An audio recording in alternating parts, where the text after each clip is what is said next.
नमस्कार मित्रांनो, तुम्हा सर्वांचं तुमच्याच यूट्यूब चॅनलवरती पुन्हा एकदा सहर्ष स्वागत। मित्रांनो, तुम्ही जर चॅनलवरती नवीन असाल तर चॅनलला सबस्क्राइब करा। बीडच्या मस्त्यजोगचे सरपंच संतोष देशमुख यांच्या हत्या प्रकरणाला 1 वर्ष उलटून गेलंय। गेल्या वर्षभरापासून या प्रकरणाची सुनावणी कोर्टात सुरू आहे। आज संतोष देशमुख यांच्या हत्या प्रकरणातील आरोपी वाल्मिक कराड आणि टोळेविरुद्ध कोर्टात आरोप निश्चितीची सुनावणी सुरू आहे। या सुनावणीआधी एक मोठी अपडेट समोर आली असून विशेष सरकारी वकील उज्ज्वल निकम यांच्यावर आक्षेप घेण्यात आलाय।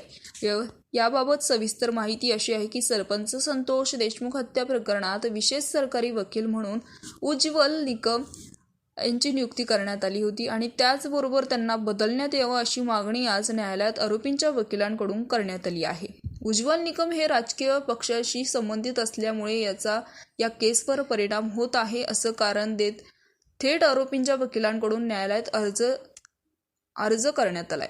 आता या प्रकरणी न्यायालयात काय निर्णय देणार हे पाहणं महत्त्वाचं ठरणार। दुपारनंतर या प्रकरणाची सुनावणी होणार आहे असंही बोललं गेलंय। सध्या संतोष देशमुख यांच्या हत्या प्रकरणाची सुनावणी कोर्टामध्ये सुरू आहे। संतोष देशमुख यांचे बंधू धनंजय देशमुख हे कोर्टात उपस्थित आहे। सरकारी वकील बाळासाहेब कोलेकडून युक्तिवाद सुरू असून आरोपींवर आज चार्ज फ्रेम होण्याची दाट शक्यताही मानली जात आहे। तर मित्रांनो, याविषयी तुमचं मत कमेंट बॉक्समध्ये कळवा आणि चॅनलला नक्कीच सबस्क्राईब करा। तूर्तास धन्यवाद। जय महाराष्ट्र।